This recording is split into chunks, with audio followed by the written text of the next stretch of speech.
Hello everyone. Today, I'll show you how to delete chats in ChatGPT in just a few easy steps. If you're looking to remove chat conversations from ChatGPT, you're in the right place.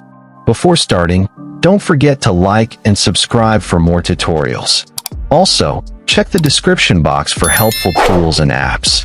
To delete a chat conversation in ChatGPT, first of all, open the ChatGPT app on your mobile device or on your computer. Once you are on the main screen, tap on the side menu icon at the top left of the screen. Here, you will see a list of your recent conversations.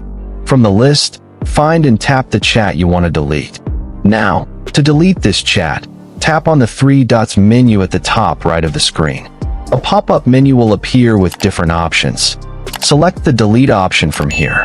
Now, a confirmation pop-up will appear asking if you really want to delete the conversation. Select delete to confirm. The selected chat will now be permanently removed from your ChatGPT history.